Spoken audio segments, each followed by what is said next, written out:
मंडळी, गेल्या काही दिवसांपासून महाराष्ट्रातील अनेक भागांमध्ये एक भयावह वास्तव समोर येते, ते म्हणजे वाढते बिबट्यांचे मानवी हल्ले।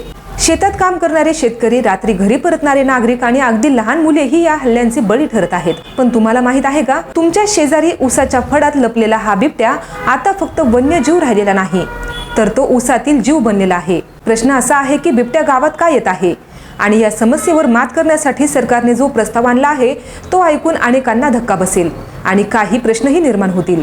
आज आपण याच महत्त्वाच्या विषयावर व्हिडिओच्या माध्यमातून सविस्तर माहिती जाणून घेणार आहोत। मात्र तुम्ही अजूनही आपले पब्लिक कट्टा हे यूट्यूब चॅनल सबस्क्राइब केले नसेल तर लगेचच करा, म्हणजे नवनवीन व्हिडिओ तुम्हाला पाहायला मिळतील।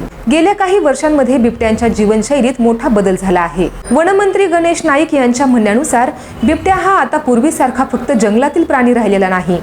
महाराष्ट्रात जिथे मोठ्या प्रमाणात ऊसाची शेती केली जाते तिथे बिबट्यांची संख्या आणि पैदास मोठ्या प्रमाणात वाढली आहे। ऊसांचे फड बिबट्यांना लपण्यासाठी, सुरक्षित जागा आणि शिकार करण्यासाठी सोयीस्कर ठिकाणी पुरवतात। यामुळेच त्यांची संख्या वाढत चालली आहे। बिबट्या मानवी वस्तीत येण्याचे मुख्य कारण म्हणजे त्यांच्या नैसर्गिक अधिवासात म्हणजेच जंगलांमध्ये शिकारीची कमतरता जाणवणे। हिंस्र प्राण्यांना जगण्यासाठी आवश्यक असलेले अन्न जंगलात उपलब्ध नसल्यामुळे हे प्राणी अन्नाच्या शोधात थेट मानवी वस्तीकडे धाव घेत आहेत। गावालगतचे पाळीव कुत्रे, शेळ्या, बकरे आणि दुर्दैवाने माणसेही त्यांच्या हल्ल्यांचे बळी ठरत आहेत। याच पार्श्वभूमीवर महायुती सरकारने एक अत्यंत वेगळा निर्णय घेण्याचे संकेत दिलेले आहेत। बिबट्यांनी खाण्याच्या शोधात जंगलाबाहेर येऊ नये यासाठी थेट जंगलातच खाद्य सोडण्याचा विचार राज्य सरकार करत आहे। या प्रस्तावामध्ये तब्बल 1 कोटी रुपयांच्या शेळ्या, बकऱ्या जंगलात सोडण्याची योजना आखली जात आहे, अशी माहिती खुद्द वनमंत्री गणेश नाईक यांनी प्रसार माध्यमांशी बोलताना दिली आहे। जरी या निर्णयाला अधिकृतपणे मंजुरी मिळालेली नसली तरी पुण्यातील काही तालुक्यांमध्ये या प्रयोगाला सुरुवात झालेली आहे। जुन्नर, आंबेगाव आणि शिरूर या तालुक्यांमध्ये वन खात्याने बिबट्यांना खाण्यासाठी शेळ्या किंवा बकऱ्या सोडल्या आहेत। या शेळ्या बकऱ्यांच्या गळ्यात टॅग लावलेले असतील। प्रत्येक जिल्ह्यामध्ये जसा प्रत्येक गावात एक नंदी असतो तशाच प्रकारे बिबट्यांसाठी या खाद्य शेळ्या बकऱ्या सोडल्या जातील, अशी संकल्पना आहे। बिबट्यांपासून मुलाबाळांचे आणि कुटुंबाचे रक्षण करण्यासाठी वनमंत्र्यांनी नागरिकांना या सोडलेल्या शेळ्या बकऱ्यांचे रक्षण करण्याचे आवाहन केले आहे। याचा अर्थ बिबट्याला जंगलात अन्न मिळाले तर तो गावात येणार नाही, अशी सरकारची भूमिका आहे। हा प्रयोग किती यशस्वी होतो हे पाहणे महत्त्वाचे ठरणार आहे। बिबट्या हा सध्या भारतीय वन्यजीव संरक्षण कायद्यानुसार शेड्यूल 1 मध्ये येणारा प्राणी आहे। याचा अर्थ त्याला सर्वोच्च संरक्षण प्राप्त झाले आहे आणि त्याचे शिकार पकडणे किंवा त्याला त्रास देणे हा गंभीर गुन्हा आहे।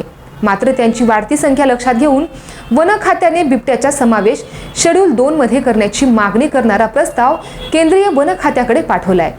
बिबट्या जंगलात नसतील तर त्यांची गणना वन्यजीव म्हणून करू नये, असेही राज्य सरकारने केंद्रीय वन खात्याला सांगितले। ऊसाच्या फडात वाढणाऱ्या बिबट्यांची गणना वन्यजीव म्हणून झाल्यास त्यांची संख्या खूप मोठी दाखवली जाते आणि या आकडेवारीनुसार त्यांच्या संवर्धनाचे नियम अधिक कठोर राहतात। त्यामुळे या नियमांमध्ये लवचिकता आणण्याचा हा प्रयत्न आहे। बिबट्यांची संख्या नियंत्रणात आणण्यासाठी नसबंदी हा उपायही विचाराधीन आहे। सध्या केंद्रीय वन खात्याकडून बिबट्यांची काही प्रमाणात नसबंदी करण्याची परवानगी राज्य सरकारला मिळालेली आहे। या उपायामुळे बिबट्यांच्या वाढत्या लोकसंख्येवर नियंत्रण मिळवता येईल, अशी अपेक्षा आहे। राज्य सरकार प्रत्येक जंगलात बिबटे समप्रमाणात राहावेत यासाठी नियोजन करत आहेत। म्हणजे ज्या ठिकाणी बिबट्यांची संख्या खूप जास्त झाली आहे तिथले काही बिबटे कमी संख्या असलेल्या जंगलांमध्ये स्थलांतरित केले जातील। त्यामुळे एखाद्या विशिष्ट भागातील मानवी वस्तीवरील धोका कमी होऊ शकतो। बिबट्यांच्या समस्येवर मात करण्यासाठी राज्य सरकारने एक अत्यंत धक्कादायक आणि आंतरराष्ट्रीय स्तरावर विचार करण्याची गरज असलेला प्रस्ताव केंद्र सरकारसमोर ठेवलेला आहे। राज्यातील ज्या भागांमध्ये बिबट्यांची संख्या खूप जास्त झालेली आहे तिथले बिबटे आफ्रिका खंडातील देशांमध्ये पाठवण्यासंदर्भात विचार सुरू आहे, अशी माहिती वनमंत्री गणेश नाईक यांनी दिली आहे। वनमंत्र्यांनी सांगितल्यानुसार आफ्रिकेमध्ये वाघ आणि सिंह मोठ्या प्रमाणात आहेत, परंतु तिथे बिबट्यांची संख्या कमी आहे। या आंतरराष्ट्रीय स्तरावरील प्रस्तावावर विचार करण्यासाठी केंद्रीय वन खात्याने राज्य सरकारला लेखी प्रस्ताव पाठवण्यास सांगितलेले आहे। हा प्रस्ताव मंजूर झाल्यास महाराष्ट्रातील काही बिबटे खरोखरच आफ्रिकेतील जंगलांमध्ये स्थलांतरित केले जाऊ शकतात, जो वन्यजीव व्यवस्थापनाच्या दृष्टीने एक अभूतपूर्व निर्णय असेल। मंडळी, तुमच्या भागात बिबट्यांच्या हल्ल्यांची समस्या आहे का आणि सरकारचे हे उपाय तुम्हाला योग्य वाटतात का?